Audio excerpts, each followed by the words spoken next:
राज्यामधील सत्ता संघर्षाच्या रणधुमाळीमध्ये आता सर्वांचं लक्ष लागून आहे ते म्हणजे नगर परिषद आणि नगरपंचायतींच्या निकालांकडे. उरलेत केवळ काही तास, त्यानंतर लोकशाही मराठीवरती आपल्याला देखील हे सगळे निकाल सगळ्यात आधी पाहायला मिळणार आहेतच.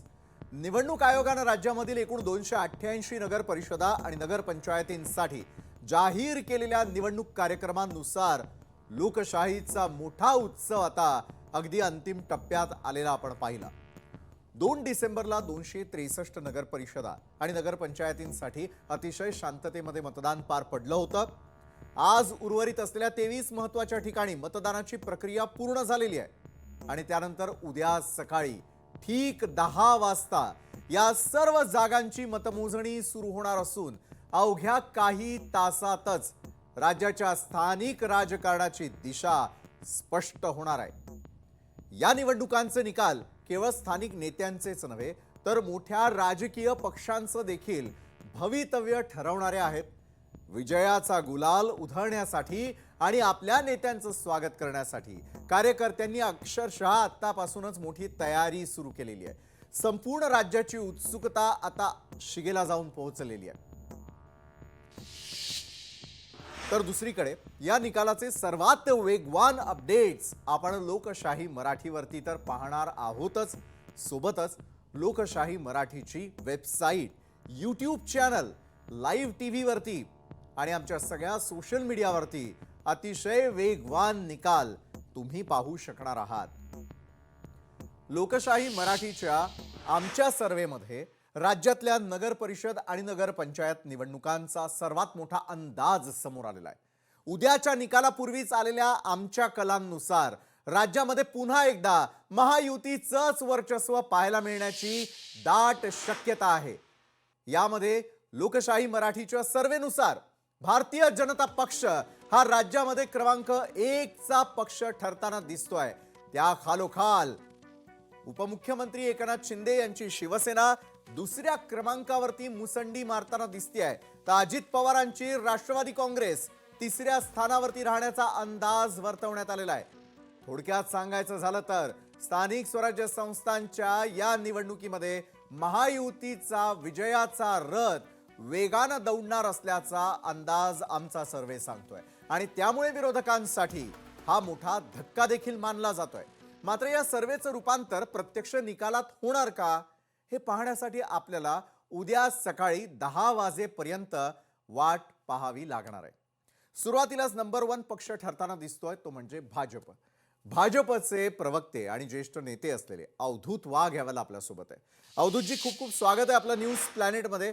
अगदी काही तास शिल्लक राहिलेले आहेत, मात्र लोकशाही मराठीनं केलेला जो आमचा सर्वे आहे त्या सर्वेमध्ये नंबर 1 चा पक्ष तुमचा असेल आणि महायुतीला सर्वाधिक जागा निवडून येतील असा आमचा अंदाज आणि कल यावेळेला सांगताना दिसतंय. सगळ्यात आधी भाजपची प्रतिक्रिया मला जाणून घ्यायची आहे. काय वाटतंय उद्याचे निकाल अगदी काही तास शिल्लक राहिलेले असताना भाजपचं प्रेडिक्शन काय आहे या संदर्भातलं? भारतीय जनता पक्ष निवडणूक ज्यावेळी लढतो त्यावेळी अतिशय मनापासून हा, आणि त्वेषाने लढतो.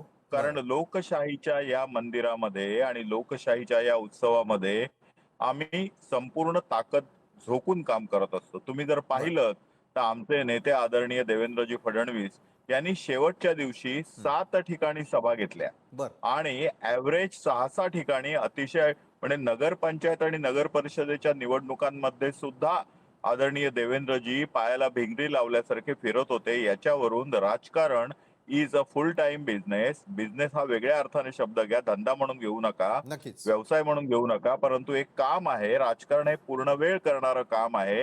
हे टाइमपास करणारं हाफ पार्ट टाइम काम नाही. हे भारतीय जनता पक्षाला चांगलं बर माहित आहे. आणि त्यामुळे ज्यावेळी कुठचाही माणूस किंवा पक्ष मन लावून काम करतो त्यावेळी त्याला रिझल्ट पण तसेच मिळतात. लोकांना त्यांच्या मागची तळमळ कळते आणि या तळमळीमुळे महाराष्ट्रातील जनतेने जे मतदान दिलेलं आहे ते भारतीय जनता पार्टी, शिवसेना आणि राष्ट्रवादी काँग्रेस यांच्या झोळीत दिलेलं आहे.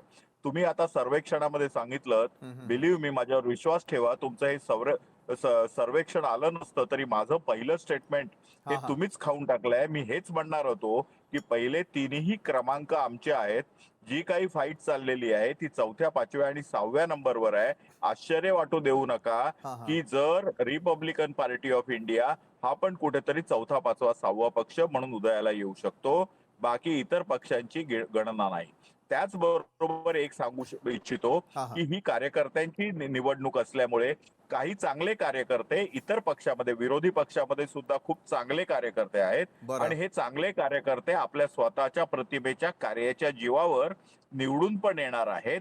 कित्येक ठिकाणी विरोधी पक्षाचे चांगले कार्यकर्ते निवडून येतील आणि लोकशाहीची हीच तर शोभा आहे. पक्षाच्या जीवावर, पक्षाच्या ताकदीवर लोक निवडून येतात. त्याचबरोबर स्वतःच्या ताकदीवर सुद्धा, स्वतःच्या कर्तृत्वावर सुद्धा विरोधी पक्षातली लोक पण निवडून येणार आहेत. परंतु मला खात्री आहे की साधारण 75 ते 80% जागा आम्ही जिंकू. त्यांना, विरोधकांना फारसं अवकाश आम्ही यावेळी घेऊ देणार नाही. बरोबर आहे. विरोधकांनी देखील आपली प्रतिष्ठा पणाला लागेल यासाठी पूर्णपणे निवडणुकांवरती कॉन्सन्ट्रेशन केलेलं होतं. महायुतीनं देखील ते केलेलं होतं. मात्र जर एकंदरीत आपण पाहायला गेलं की स्थानिक स्वराज्य संस्थांच्या निवडणुका, मगाशी तुम्ही जसा उल्लेख केला की स्थानिक पातळीवरचे जे कार्यकर्ते असतात त्यांच्या निवडणुका म्हणून पाहिल्या जात असतात. स्थानिक पातळीवरचे जे कार्यकर्ते होते त्यांना नेमकं काय अपेक्षित आहे, त्या ठिकाणी असलेला जो मतदार राजा आहे त्यांना काय अपेक्षित आहे, आणि निवडणुकीचे निकाल आल्यानंतर ते पूर्ण करण्यासाठी महायुतीचा नेमका रोडमॅप काय असेल असं तुम्हाला वाटतं? कारण ग्रामीण भागातले प्रश्न अजूनही तेच आहे. ग्रामीण भागामध्ये उभे असलेले अनेक जे उमेदवार असतात तेच असल्याचं पाहायला मिळतं आणि तिथली गणितच वेगळी असतात खरं तर स्थानिक पातळीवरची. हे सगळं पाहता महाराष्ट्राच्या ग्रामीण भागात किंवा स्थानिक पातळीवरच्या राजकारणामध्ये नेमकं तुमचं ऑब्झर्वेशन काय होतं अवधूतजी? कारण तुम्ही प्रत्येक ठिकाणी जाऊन पक्षाचं काम असेल किंवा तिथल्या कार्यकर्त्यांना मोटिवेशन असेल, संघटनेचं काम असेल, या सगळ्या गोष्टी करताना पाहायला मिळालेल्या होत्या. तुमचा अंदाज काय वर्तवला जातोय? साधारण नगरपंचायत आणि नगर परिषदा आणि आता येऊ घातलेल्या महानगरपालिका ह्या दोन भिन्न आहेत. महानगरपालिका हा शहरी भाग आहे, तर हो. नगर पंचायत आणि नगर परिषदा हा क वर्गीय शहरी भाग आहे. या क वर्गीय शहरी भागामधल्या सगळ्यात मोठी समस्या असते विकास होऊ शकतो, परंतु त्या नगरपालिका आणि नगर परिषदांना फारसं उत्पन्न नसतं. त्यामुळे खर्च आवाक्याबाहेर जातो आणि उत्पन्न कमी असतं. उत्पन्न वाढवण्याचे प्रयत्न केले तर तिकडे असलेल्या क्रयशक्तीला धक्का बसतो आणि त्यामुळे उत्पन्न वाढीला मर्यादा येतात. बरोबर. अशा वेळी जर त्या लोकांना नागरी सुविधा पुरवायच्या असतील, हा गटर, वॉटर मीटर द्यायचे असतील, रस्ते द्यायचे असतील, जे प्रामुख्याने त्यांचं काम असतं, हा हा अशा वेळी जोपर्यंत राज्य सरकारचं भक्कम पाठबळ त्यांना लाभत नाही तोपर्यंत अशा नगरपालिका सक्षमपणे काम करू शकत नाही. तुम्हाला एक उदाहरण सांगतो. हा अकोले हा नगरपालिका, आणि ती एवढी अडचणीमध्ये आली की तिकडच्या कर्मचाऱ्यांना 4-4, 5-5 महिने पगार पण मिळू शकले नाहीत. हा हा अशा तऱ्हेने जर काही मिसमॅनेजमेंट झालं तर नगरपालिका अगदी दिवाळखोरीमध्ये पण जाऊ शकतात. शेवटी स्थानिक स्वराज्य संस्थांकडनं घरपट्टी म्हणा, पाणीपट्टी म्हणा, ड्रेनेज साठी असं म्हणा, किंवा अशा तऱ्हेनेच त्यांना फक्त पैसे मिळू शकतात. बाकी त्यांना उत्पन्नाचं फारसं साधन नसतं. अशा वेळी कर्मचाऱ्यांचे पगार आणि विकास कामावर खर्च करावा लागणारा पैसा हा त्यांच्या अर्थसंकल्पाच्या कितीतरी पटीने अधिक असतो, त्यांच्या उत्पन्नाच्या कितीतरी पटीने अधिक असतो. त्यामुळे जिकडे डबल इंजिन सरकार आहे त्याच्याबरोबर जर काम केलं तर आपला विकास होईल हे महाराष्ट्रातील सर्वसामान्य जनतेला माहिती आहे. भारतीय जनता पार्टी, शिवसेना आणि राष्ट्रवादी काँग्रेस पक्षाचं हे डबल इंजिनचं सरकार आहे. हा हा हे जबरदस्त काम करत आहे, हे लोकांना दिसतं आहे. विरोधक केवळ फक्त अफवा पैरवण्याचं काम करतात, परंतु ते निवडणुकीच्या राजकारणात कुठे दिसत नाही. तुम्ही जर पाहिलं ते नगरपंचायत, नगर परिषदा आणि आता झालेल्या कालच्या आजच्या इलेक्शन मध्ये विरोधी पक्षाचा एकही नेता दिसला नाही. जे काही दिसले ते आपल्या जिल्ह्यापुरते मर्यादित होते, परंतु संपूर्ण महाराष्ट्राचं नेतृत्व करण्याची क्षमता कोणी दाखवलेली नाहीये. बर अगदी उद्धव ठाकरेंनी सुद्धा कुठे सभा घेतलेल्या दिसत नाहीत. एखादी तुरळक सभा घेतली असेल, बर परंतु मातोश्रीच्या बाहेर ते पडले नाहीत. राज ठाकरे कृष्णकुंज किंवा ते राज काय आता नवीन राजगृह त्याच्या बाहेर पडलेले नाहीयेत. वंचित आघाडीचे नेते बाहेर पडले नाहीत. काँग्रेसचे नेते तर कुठे औषधाला सुद्धा दिसत नव्हते. बर बर शरद पवारांचा संपूर्ण पक्ष गप्प बसला होता. जे दिसत होते ते अजितदादा दिसत होते, जे दिसत होते ते एकनाथ शिंदे दिसत होते आणि जे दिसत होते ते आदरणीय देवेंद्रजी फडणवीस दिसत होते. लोकांना कळत होतं की फ्रंट लाईनला येऊन, फ्रंट फूटवर येऊन बॅटिंग कोण करताय, काम कोण करताय, लोकांचं नेतृत्व कोण करताय आणि लोकांचं नेतृत्व करणाऱ्या नेत्यांच्या मागे जनता उभी राहते. म्हणून उद्या जे रिझल्ट येतील, मी 8 वाजल्यापासून जवळजवळ 2 वाजेपर्यंत चित्र वेगवेगळ्या वाहिनींवर आहे. मी तुम्हाला आजच सांगतो, ह्याच्या आधी मी 2 प्रेडिक्शन्स केली होती. पहिलं प्रेडिक्शन केलं होतं उपराष्ट्रपतीच्या निवडणुकीमध्ये 300 मतं मिळतील, एक्झॅक्टली 300 मिळाले. बिहारच्या निवडणुकीमध्ये सकाळी 8 वाजता मी स्टेटमेंट केलं होतं की महाराष्ट्राची पुनरावृत्ती होईल आणि आम्ही 200च्या पार होऊ. ते झालं होतं. आज मी तुम्हाला सांगतो की 75% अधिक ठिकाणी महायुती विजयी होईल. 25% सुद्धा जागा विरोधकांना मिळण्यासाठी मारामार करावी लागेल. बरं, नक्कीच पाहूयात. अगदी काही तास शिल्लक राहिलेले आहेत. पुन्हा एकदा आपण आमच्याच लोकशाही मराठीच्या माध्यमातून या संदर्भातली चर्चा पुढे नेणार आहोत. त्याचबरोबर निकालही सगळ्यात वेगवान आम्ही आमच्या प्रेक्षकांपर्यंत पोहोचवणार आहोत. धन्यवाद अवधूत वाघजी, तुम्ही आमच्यासोबत जोडला गेलात त्यासाठी. बरं, या निवडणुकीमध्ये प्रस्थापित सत्ताधारी आणि आक्रमक विरोधक यांच्यामध्ये अक्षरशः काट्याची लढत पाहायला मिळत होती. स्थानिक पातळीवरती वर्चस्व टिकवण्यासाठी दिग्गज नेत्यांची प्रतिष्ठा पणाला लागलेली असून अनेक ठिकाणी तर पारंपरिक प्रतिस्पर्ध्यांमध्ये काटेकी टक्कर होतीये. स्थानिक मुद्द्यांपासून ते राज्याच्या राजकारणापर्यंत अनेक विषयांनी यंदाचा प्रचार गाजलाय. त्यामुळे मतदारांनी कुणाच्या बाजूने कौल दिलाय आणि शहराच्या सत्तेची चावी नेमकी कुणाकडे जाणार याचं चित्र उद्याच स्पष्ट होऊ शकेल. तर कुणाकुणाकडे अटीतटीची लढत आहे ते देखील आपण आता पाहणार आहोत. नाशिकमधील सगळ्यात मोठी लढत सिन्नर या ठिकाणची, ज्यामध्ये भाजपचे हेमंत वाजे आणि महाविकास आघाडीचे प्रमोद चौथवे यांच्यामध्ये ती निवडणूक होताना दिसतीये. तर दुसरीकडे अजित पवार गटाचे विठ्ठलराजे उगले आणि शिवसेनेचे नामदेव लोंढे. नाशिकमधील या 2 मोठ्या लढती ज्याकडे सगळ्यांचं लक्ष लागून आहे. नाशिकमधील आणखी एक महत्वाची लढत ती म्हणजे त्र्यंबकेश्वरमध्ये तिरंगी लढतीचा सामना आहे. त्या ठिकाणी भाजपचे कैलास घुले, राष्ट्रवादीचे सुरेश गंगापुत्रे आणि शिवसेनेचे त्रिवेणी तुंगार सोनावणे यांच्यामधली त्र्यंबकेश्वर मधली ही तिरंगी लढत अतिशय महत्वाची आणि रंगतदार ठरलेली आहे. पाठोपाठ कागलमध्ये तर राष्ट्रवादीच्या सविता माने आणि मंडलिक गटाच्या शिवसेनेच्या युगंधरा घाटगे यांच्यातील कोल्हापुरातील मोठी लढत. मुरगुडमध्ये देखील तसंच चित्र आहे, कारण शिंदे शिवसेनेच्या मंडलिक गटाच्या असलेल्या सुहासिनी प्रवीण सिंग पाटील विरुद्ध राष्ट्रवादीची त्या ठिकाणी मोठी लढत पार पडेल. जयसिंगपूरमध्ये देखील संजय पाटील यड्रावकर महायुतीचे आणि सुदर्शन कदम महाविकास आघाडीचे यांच्यामध्ये काटेकी टक्कर पाहायला मिळालेली होती. त्यानंतर कागलचं देखील ते चित्र आपण अगदी काही क्षणांपूर्वी पाहिलं होतं कोल्हापुरातल्या. त्यानंतर हिंगोलीमध्ये खरं तर तिरंगी लढत आहे. हिंगोलीमध्ये काय होत आहे तर भाजपचे नेता बाबाराव बांगर विरुद्ध शिवसेनेच्या रेखाताई श्रीराम बांगर विरुद्ध महाविकास आघाडीच्या अर्चनाताई श्रीराम भिसे यांच्यामध्ये तिरंगी लढत होती आहे हिंगोलीमध्ये.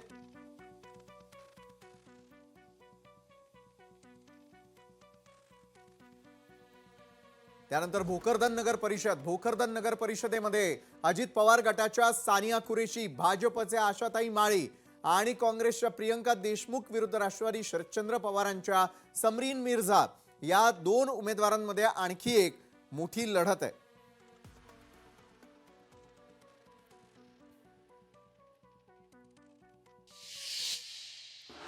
तर अनेक ठिकाणी म्हणजे नाशिक झालं किंवा कोल्हापूर असेल, प्रत्येक ठिकाणची काटेकी टक्कर कुणाकुणामध्ये हे आपण ग्राफिक्सच्या माध्यमातून समजून घेण्याचा प्रयत्न केला. यावेळेला आपल्यासोबत विकास लवांडे जोडले गेलेले आहेत, शरदचंद्र पवारांच्या राष्ट्रवादीचे. विकास लवांडेजी, स्वागत आपलं न्यूज प्लॅनेटमध्ये.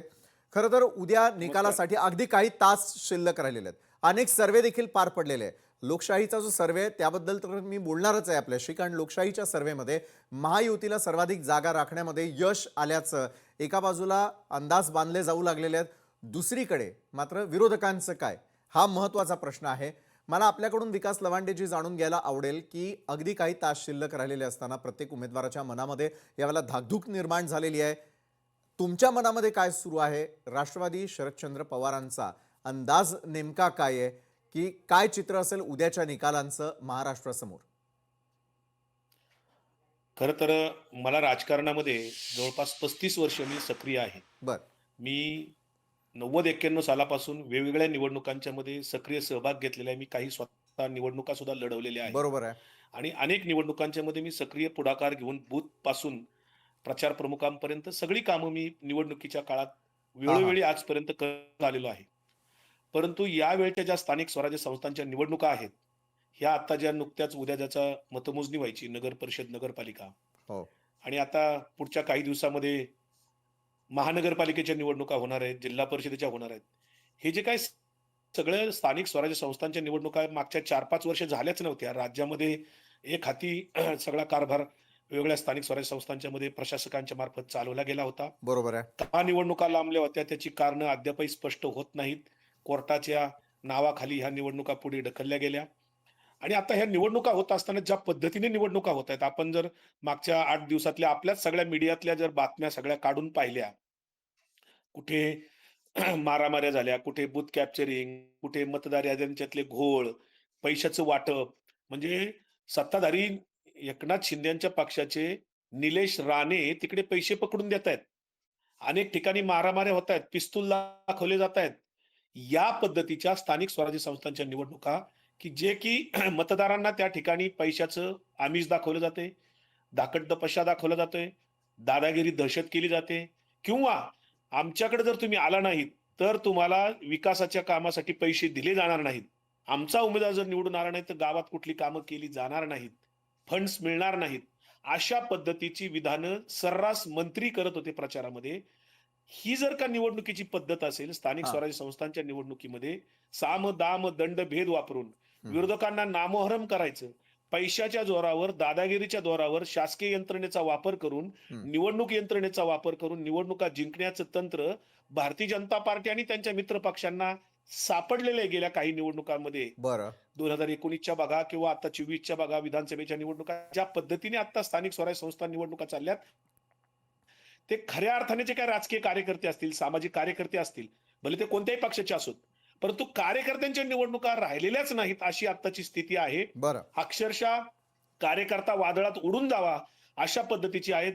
जे धनदांडगे आहेत, मनी मसल पॉवर वाले लोक हा या हा. निवडणुकीत उतरताना दिसत आहेत आणि सत्ताधारी पक्ष या सगळ्या गोष्टी यंत्रणा वापरून निवडणुका यांना आधीच निकाल कसे कळतात, महायुतीच्या लोकांना आधीच निकाल माहीत असतो. हे सगळं संशयास्पद आहे.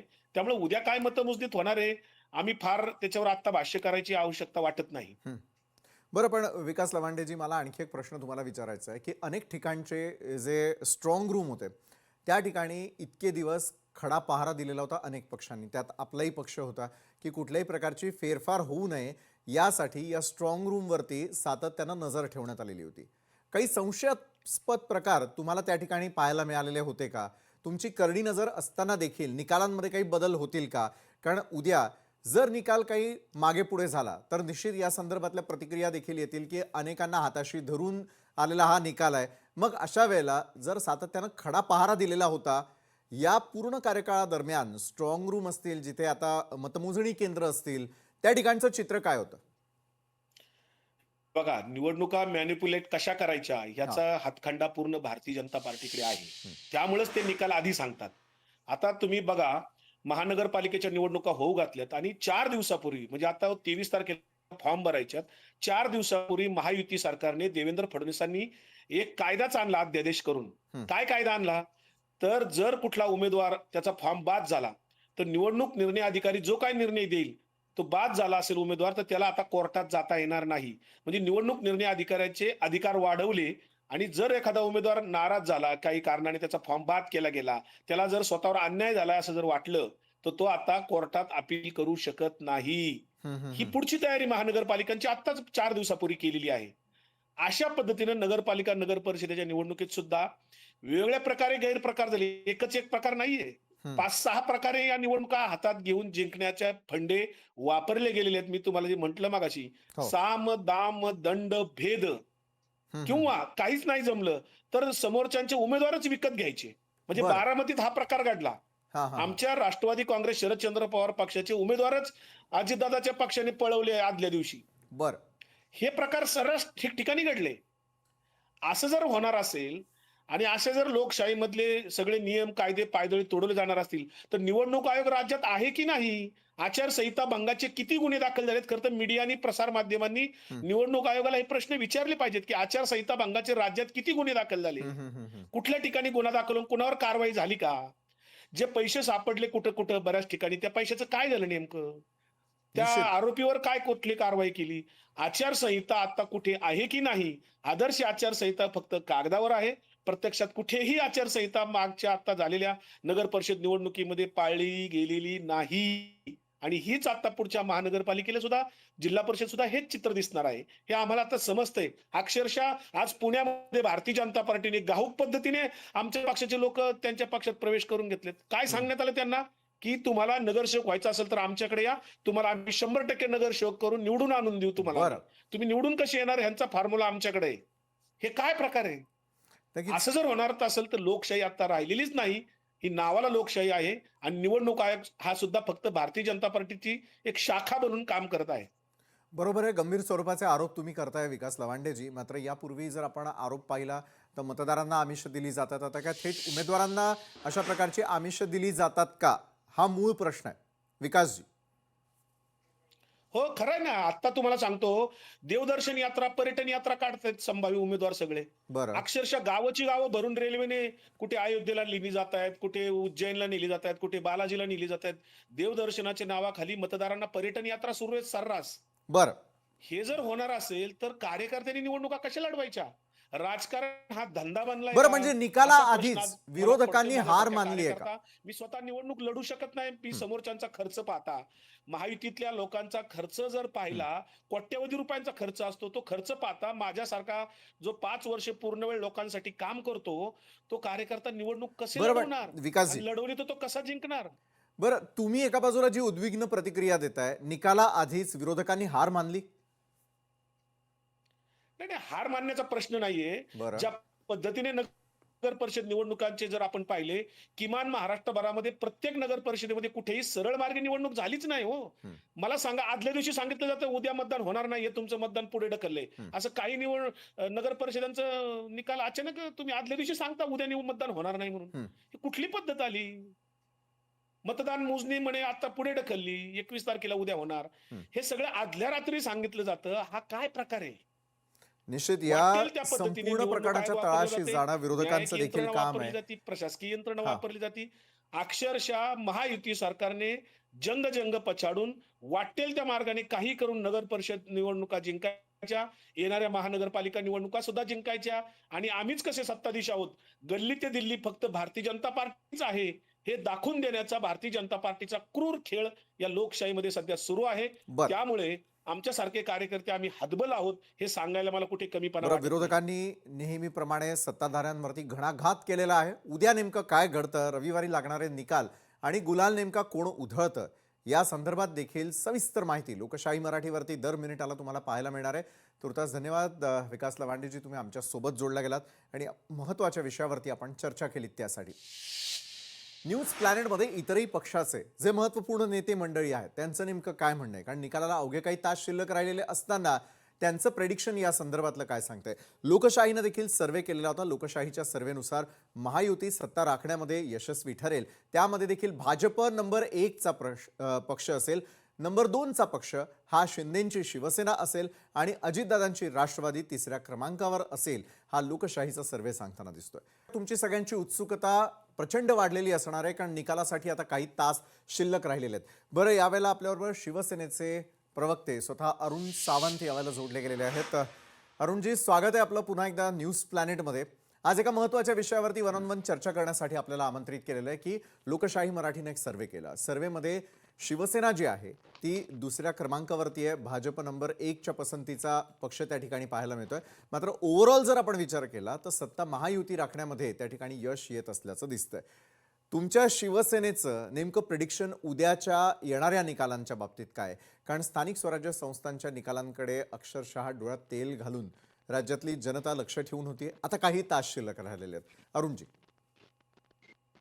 विशालजी, टू द पॉइंट बोलायचं झालं हम्म, हम्म, तर मी हेच सांगेन की या महाराष्ट्राची जनता हम्म, गेल्या 3-3.5 वर्षांमध्ये जे काही काम या महायुती सरकारने केलं, हम्म, खास करून मुख्यमंत्री असताना आदरणीय एकनाथ शिंदेजी यांनी ज्याप्रमाणे पायाला भिंगरी लावून संपूर्ण महाराष्ट्र पालथा घातला आणि गोरगरीब जनतेच्या व्यथा जाणून घेतल्या हा. आणि त्यानंतर एक एक प्रोजेक्ट महायुतीमधील तिन्ही पक्षांनी मिळून राबविले, या सर्वांवरती जनता अतिशय खुश आहे. आणि म्हणूनच या स्थानिक स्वराज्य संस्थांच्या निवडणुकांमध्ये एक अतिशय उत्तम प्रकारचं मॅन्डेट या महायुतीला मिळणार आहे. हे जनतेकडूनच आम्हाला ऐकायला मिळते आणि तेच मी आपल्या समोर मांडत आहे. बरं, पण यंदाच्या जनतेला निवडणुकांमध्ये या तुमचे मुद्दे महायुतीच्या नेमके काय होते ते थोडं जनतेला कळू द्या. आता काय म्हणालात? जनतेला थोडं कळू द्या, यावेळच्या निवडणुकांना सामोरं जाताना नेमके महायुतीचे मुद्दे कुठले घेऊन तुम्ही या निवडणुकांना सामोरं गेलेला होतात. कारण अनेक ठिकाणी फोडाफोडीचं राजकारण असेल, त्या ठिकाणचे उमेदवार आपल्याकडे आयात करणं असेल, असेही अनेक प्रकार आम्हाला सगळ्यांना पाहायला मिळाले. पहा, निवडणुका म्हटल्या म्हणजे या अशा प्रकारच्या घटना या कुठे ना कुठेतरी घडत असतातच आणि या बरं. आजच घडतायत असं नाही. ज्याप्रमाणे आपण विचारलं की कोणते असे मुद्दे आपण घेऊन जनतेसमोर गेला होता, तर खास करून या सरकारने सुरुवातीलाच जाहीर केलं होतं प्रचाराच्या सुरुवातीच्या अगोदर जनतेसमोर की जे काम आम्ही मागील काही वर्षांमध्ये केलेलं आहे, ही सर्व कामांचे जे काही उदाहरणं होती तीच घेऊन आम्ही आपल्या समोर येत आहोत. जर आपल्याला मागील आमची कामं आवडली असतील आणि पुढे सुद्धा पुढील जो काही विकास या महाराष्ट्राचा साधायचा असेल, तर आपण आमच्या कामावर जर खुश असाल तर आपण आम्हाला मतदान करावे. आणि त्यानुसारच या राज्यातील जनतेने या स्थानिक स्वराज्य संस्थांमध्ये भारतीय जनता पार्टी, शिवसेना आणि राष्ट्रवादी काँग्रेस अजित पवारांची यांना मतदान केलेलं आहे. आणि उद्याच्या या निकालामध्ये आपणा सर्वांना कळून चुकेल की खरोखर मागील कामांवरती जनता खुश आहे. आणि म्हणूनच पुढील येणाऱ्या वर्षांकरता सुद्धा या महाराष्ट्राची योग्य प्रकारे जडणघडण व्हावी आणि महाराष्ट्र हा प्रगतीपथावर राहावा आणि देशातील इतर राज्यांमध्ये अग्रेसर राहावा, नंबर 1 राहावा, म्हणून हे मतदान झालेलं आहे. उद्या आपणास हे दिसूनच येईल. बरोबर आहे. अनेक नेत्यांची प्रतिष्ठा पणाला लागलेली होती आणि नेत्यांच्या माध्यमातून प्रत्येक पक्षाची देखील प्रतिष्ठा पणाला लागलेली होती. शिंदेंच्या शिवसेनेचं काय पाहायला मिळणार? सर्वाधिक नगराध्यक्ष कुठे आणि कसे निवडून येणार? काय तुमचं प्रेडिक्शन सांगते अरुणजी? पहा, अनेक ठिकाणी तसं बघायला गेलं तर ज्या ठिकाणी आमचे आमदार आहेत, खासदार आहेत, त्या ठिकाणी प्रत्येक तळागाळातील कार्यकर्त्यांपासून ते आमदार खासदारांनी मेहनत घेतलेली त्या विभागामध्ये जनतेच्या घराघरापर्यंत जाऊन आमच्या योजना आम्ही पोहोचविलेल्या आहेत. आणि त्यामुळे जिथे जिथे आमच्या कार्यकर्त्यांनी अतिशय उत्तमरित्या जनतेचा विश्वास संपादन केलेले आहे आणि ज्या काही योजना आम्ही राबविल्या, जी काही विकास कामं करण्याकरता आम्ही जो काही निधी गेल्या 3 वर्षांमध्ये दिला होता, तो निधी खरोखर जनतेपर्यंत जर पोहोचला असेल तर तुम्हाला उद्याच्या या निवडणुकांमध्ये जनतेने आम्हाला भरभरून आमच्या पदरात मतदान केलं असेल, हा विश्वास मी आपणास या क्षणी देऊ इच्छितोय. महाराष्ट्रातील अनेक अशा निवडणुकांची स्थान सांगता येतं की जिथे शिवसेनेला अतिशय चांगला प्रतिसाद मिळालेला दिसून येईल. एकाच दुसरी नावं सांगण्यात तसा काही अर्थ नाहीये, परंतु मला पूर्ण विश्वास आहे ज्या विभागांमध्ये शिवसेनेचे आमदार खासदार आहेत तिथून आम्ही प्रचंड यशस्वी होऊ असा विश्वास आम्हाला आहे. नक्कीच. धन्यवाद अरुणजी, तुम्ही आमच्यासोबत जोडला गेलात आणि शिवसेनेचं उद्याच्या निकालांमध्ये कशा प्रकारचं वर्चस्व असेल आणि कशा प्रकारे सर्वाधिक जागा महायुती राखेल या संदर्भातला विश्वास व्यक्त केलात आणि आमच्याबरोबर बोललात, त्यासाठी धन्यवाद. आणि अगदी आपण ज्या सर्वे संदर्भामध्ये बोलतोय, लोकशाही मराठीच्या सर्वेनुसार महायुतीला घवघवीत यश या स्थानिक स्वराज्य संस्थांच्या निवडणुकांमध्ये पाहायला मिळणार आहे. आणि त्याच अनुषंगानं अधिक चर्चा करण्यासाठी आपल्यासोबत अजितदादा पवारांच्या राष्ट्रवादीचे अमोल मिटकरी स्वतः जोडले गेले आहेत. अमोल मिटकरीजी, स्वागत आपलं न्यूज प्लॅनेटमध्ये. खरं तर उद्या येणारे निकाल, काही क्षणामध्ये ते निकालही समोर येताना दिसतील. अनेक ठिकाणी झालेल्या चुरशीच्या लढती देखील अवघ्या महाराष्ट्रानं पाहिलेल्या होत्या. मात्र निकालासाठी अवघे काही तास शिल्लक राहिलेले असताना महाराष्ट्रातील या स्थानिक स्वराज्य संस्थांच्या निवडणुकांमध्ये कुणाला यश मिळणार? तुमच्या राष्ट्रवादीचं वर्चस्व कुठे कुठे पाहायला मिळणार? काय तुमचा अंदाज तुम्ही सांगणार आताच? राष्ट्रवादी काँग्रेस पक्षाने या निवडणुकीमध्ये सर्वार्थानं विकास कामाचा मुद्दा पुढे रेटत बरं. आणि विशेष म्हणजे लाडकी बहीण योजना त्या महायुतीचा एक गेम चेंजर प्लॅन ठरलेला आहे. हम्म. आणि विशेष महायुतीमध्ये राष्ट्रवादी काँग्रेस पक्षाचं वेगळेपण असं आहे की आमचा अल्पसंख्याक समाज बांधव, मुस्लिम बांधव असेल, हम्म. आमचा बहुजन समाजातला बांधव असेल, मुस्लिम बांधवांकरता ज्या पद्धतीनं तरतुदी केल्या गेल्या, मराठीमध्ये केल्या गेल्या, त्यांच्या वक्फ बोर्डाच्या संदर्भातले काही निकाल झाले, या सगळ्या अजितदादांनी केलेल्या कामाची पोचपावती उद्याच्या निकालातून आपल्याला दिसणार. आणि बऱ्याच ठिकाणी आघाडी झाली महायुतीसोबत, बऱ्याच ठिकाणी वेगळे प्रयोग झाले, पण हम्म. राष्ट्रवादी काँग्रेस पक्षाचा परफॉर्मन्स मी मागेही तुम्ही चॅनलवर दाखवलं होतं हम्म. की राष्ट्रवादी काँग्रेस पक्ष उद्याच्या निकालात गेम चेंजर ठरणार आहे. हा हा. जिथं जिथं राष्ट्रवादी काँग्रेस पक्षाच्या निवडणुका उमेदवार नव्यानं काही उमेदवार होते, काही ठिकाणी राष्ट्रवादीची 2023 नंतर जी राष्ट्रवादी अजितदादांच्या नेतृत्वात उभारी घ्यायला लागली, त्यामध्ये सुद्धा अनेक ठिकाणी नव्याने आम्ही निवडणुकीला सामोरे गेलो. पण इतकं सांगतो, मी महाराष्ट्रात बऱ्याच ठिकाणी फिरलो, धर्माबाद, नांदेड, आता काल परवा यवतमाळला मी त्या ठिकाणी होतो. बरं. राष्ट्रवादी काँग्रेस पक्षाच्या आणि महायुतीच्या बाजूला लोकांचा चांगला कल आहे आणि उद्याच्या निकालात ते स्पष्ट होणार आहे. आम्हाला विश्वास आहे अजितदादांचा चेहरा, विकास कामं, अजितदादांनी सर्व समाजाला दिलेला न्याय आणि शिवशाहू फुले, डॉक्टर बाबासाहेब आंबेडकर, अण्णाभाऊ साठे आणि स्वर्गीय यशवंतराव चव्हाण साहेबांचा विचार हा उद्याच्या निकालातून राष्ट्रवादी काँग्रेस पक्षाला जनतेने दिलेल्या आशीर्वादातून आपल्याला दिसून येईल. बरं, पण अमोलजी, मला आणखी एक प्रश्न थोडासा जनतेच्या बाजूने विचारावा असा वाटतो. तो म्हणजे असा की प्रत्येक राजकीय पक्ष आपली स्वतःची विचारधारा घेऊन पुढे जात असल्याचं दिसतं. अनेक ठिकाणी स्थानिक पातळीवरच्या मुद्द्यांवरती या निवडणुका लढवल्या जात असतात. मात्र अनेक ठिकाणी जर मैत्रीपूर्ण लढती किंवा त्या अनुषंगानं जी रणनीती आखली जात असते त्याचा कितपत परिणाम या निकालांवरती उद्या देखील पाहायला मिळू शकतो? कारण अनेक ठिकाणी जर मैत्रीपूर्ण लढती लढल्या तर त्या लढती नसून त्या ठिकाणचं हे सेटिंग असल्याचं देखील अनेक वेळेला मानलं जात असतं. मला ही रणनीती थोडी आपल्याकडून समजून घ्यायची. अमोलजी. मी नक्कीच तितका मोठा रणनीतिकार नाही, पण मी एवढं तुम्हाला सांगू शकतो की मैत्रीपूर्ण लढत हा जो शब्द आहे हा केव्हा येतो, ज्या वेळेस असा ट्विस्ट येतो की एक प्रभाग आहे किंवा एक नगर परिषद असेल किंवा महानगरपालिका असेल. आता इथे दोन्ही पक्षाला आपली वोट बँक त्यांची तयार असेल, दोन्ही पक्षाकडे जनतेचा कौल असेल आणि दोन्ही पक्षाला तिथे निवडणूक लढायची असेल, तर दोन्ही पक्ष निवडणुकीच्या आखाड्यात उभे राहतात आणि मैत्रीपूर्ण लढत होते. पण जनता ज्याला कौल द्यायचा तोच कौल जनता देत असते. मैत्रीपूर्ण लढतीचा अर्थ एवढा होतो की एकामेकांवर टीका करताना, एकामेकांवर दोषारोप करताना थेट हल्ला करण्याऐवजी थोडे मवाळ शब्द वापरून आपला पक्ष कसा महत्वाचा आहे सांगणे. आणि बरं. राहिला प्रश्न तुम्ही जे बोललात की त्यात काही आतून सेटिंग झालेली असते का, तर असं मला तरी काय कुठं आढळलं नाही. बरं. मैत्रीपूर्ण लढत आता तुम्ही बघितलं असेल विधानसभेमध्ये मागे सिंदखेड राजा विधानसभा मतदारसंघामध्ये राष्ट्रवादी काँग्रेस पक्ष आणि भारतीय जनता पार्टी, सॉरी, शिवसेना शिंदे साहेबांची यामध्ये मैत्रीपूर्व लढत झाली. त्यात शशिकांत खेडेकर आणि ऍडव्होकेट मनोज कायंदे असे दोन उमेदवार होते आणि त्या मैत्रीपूर्ण लढतीमध्ये राष्ट्रवादी काँग्रेस पक्षाला तिथल्या जनतेने सिंदखेड राजाचा स्वीकारलं, कारण डॉक्टर राजेंद्र शिंगणे साहेबांच्या राजकारणाला तिथली जनता कंटाळली होती आणि त्यामुळे मैत्रीपूर्ण लढतीमध्ये मनोज कायंदे निवडून आले. तर अशा मैत्रीपूर्ण लढतीचा प्रयोग याही नगर परिषदेच्या निवडणुकीच्या अनुषंगानं झाला. हा हा. त्यामुळे हे जरी गोंडस नाव असलं तरी लढाई ही लढाई सारखीच असते, फक्त यामध्ये बाण मारण्याची तीव्रता थोडी कमी असते. बरं, मग अमोलजी, ज्यावेळेला तुम्ही जनतेमध्ये गेलात, आपलेच पक्षाचे जे उमेदवार आहेत ते निवडून यावेत यासाठी प्रयत्न केले, राज्याच्या जनतेच्या मनात नेमक्या कुठल्या गोष्टी आहेत, कुठली खदखद आहे, कुठल्या प्रकारच्या कामांची त्यांना सरकारकडून अपेक्षा आहे, या संदर्भातला सर्वे देखील केलात का? कारण शेवटी उमेदवारांचं भवितव्य हे राज्यातली सर्वसामान्य जनता त्या ठिकाणी ठरवत असते, मतदार राजा ठरवत असतो. मतदार राजांच्या नेमक्या अडचणी काय आहेत आणि त्या अडचणी सोडवण्यासाठीचा मेगा प्लॅन काय असायला हवा?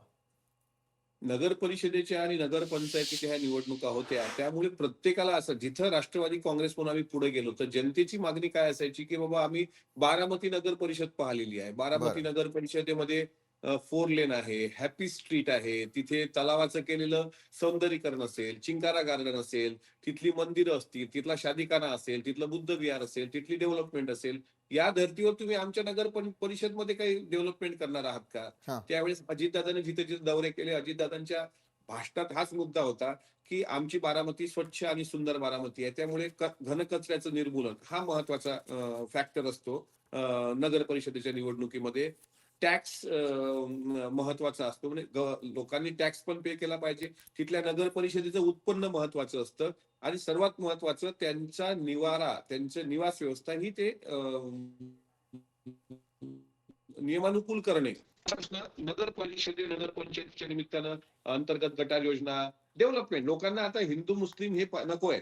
लोकांना आता जात धर्म पंथ हे नको. लोक म्हणतात आमच्या मुलांसाठी पुढच्या भविष्यासाठी तुमचा पक्ष काय करू शकतो, व्हिजन काय तुमच्या पक्षाचं. तर राष्ट्रवादी काँग्रेस पक्षाचं व्हिजन अर्थातच ते डेव्हलपमेंटचं व्हिजन राहिलेलं आहे. आता काही ठिकाणी खुले भूखंड असतात.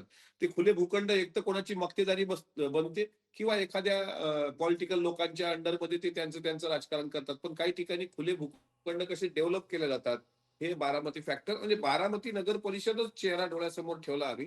आणि प्रत्येकाला वाटत होतं की नगर परिषद आमची पण बारामती, आता अर्थातच बारामती सारखी नगर परिषद, आता माझी अकोट नगर परिषद आहे, ती बारामती सारखी व्हायला आणखी 30 वर्ष पुढे जावं लागेल आपल्याला. तर ती इतक्या लवकर सहजासहजी शक्य नाही. पण अजितदादांचा आम्ही विश्वास अजितदादांकडून दिला की अजितदादा राज्याचे अर्थमंत्री आहेत, त्यांना डेव्हलप. कारण आता आमच्या भागात आले जे बॅरिकेड्स असतात, तिथं झाडं लावलेली नसताना, बाजूला कचरा पडलेला असताना त्यांनी सीओला फोन करून तिथं जे काय बोलायचं तिथं आता त्यांच्या भाषेत बोलते की अरे नगर परिषदा तुम्ही आहात, सीओ तिथे आहात, प्रशासक तुम्ही आहात, इथं झाडाला पाणी नाही. म्हणून आम्ही आता यावेळेस काय केलं की तिकीट त्यालाच द्यायचं. तो कोण्या जातीचा आहे, कोण्या धर्माचा आहे, तो काय पैसा वाटणार आहे का गुंडा आहे, हे फालतू गोष्टी न करता तो झाडं किती लावतो, किती झाडं जगवतो, त्याचं पुढचं व्हिजन काय हे करूनच आता तर आम्ही महानगरपालिकेत तर आम्ही निबंध लिहायला लावतो उमेदवारांना की तुम्हाला जर निवडून दिलं लोकांना महानगरपालिका काय करणार, तुम्ही हिंदू मुस्लिम लढाई करत बसणार की सर्वसमावेशक राजकारण घेऊन चालणार. तर हा आमचा विकासाचा अजेंडा. आणि मला विश्वास आहे की उद्याच्या निकालात राष्ट्रवादी काँग्रेस पक्षाचा परफॉर्मन्स सर्वोत्तम असेल महायुतीमध्ये. अमोलजी, असं आपल्याला वाटतं, मात्र अगदी काही क्षणांपूर्वी विकास लवांडे आमच्यासोबत जोडले गेलेले होते, शरदचंद्रजी पवारांच्या राष्ट्रवादीचे. त्यांचा एक आरोप होता, जसं बारामतीचं तुम्ही मगाशी उदाहरण दिलं, की बारामतीमध्ये तर अक्षरशः आमचे उमेदवार हे आयात केले गेले आणि त्या दृष्टीनं या निवडणुका लढवल्या गेलेल्या होत्या. या प्रकारचं राजकारण देखील जे पाहायला मिळालं, त्याबद्दल मला अगदी 2 ओळीत आपल्याकडून उत्तर अपेक्षित आहे की ज्या वेळेला उमेदवारांची निवड केली जाते त्यावेळेचे खरोखर निकष अशा प्रकारे असतात का की जो निवडून येईल तो आपल्याकडे घ्यायचा आणि त्यावरती निवडणुका जिंकून आणायच्या? ज्या व्यक्तीने हे भाष्य केलेलं आहे, एक तर त्याला ते बिनबुडाचं लोट आहे, त्याला काही टोकन असेल किंवा तो किती वेळ बारामतीत गेला हे मला माहित नाही. आदरणीय पवार साहेब, आदरणीय दादा असतील, आदरणीय सुनेत्रा वहिनी असतील, सुप्रियाताई असतील, यांचं एक व्हिजन आहे तिथे. आप्पासाहेब पवारांचं एक व्हिजन आहे. इथं कुठं आयात निर्यात करण्याची वेळ येत नाही. आता त्याच्या डोक्यात तो कोण्या अर्थाने बोलला हे मला माहित नाही. पण तुम्हाला एक गोष्ट स्पष्ट सांगतो की बारामतीच्या नगरसेवकाला ज्यावेळेस इच्छुक उमेदवार म्हणून तो इंटरव्ह्यू देतो किंवा मुलाखती होतात, स्वतः अजितदादांनी मुलाखती घेतल्या, त्यावेळेस त्याला विचारलं जातं की तू मागच्या काळात झाडं किती लावली, ती आता किती जगवली आणि भविष्यात तुझा प्लॅन काय आहे. आणि या मेरिटवर तिथं कॅन्डिडेट ठरतो.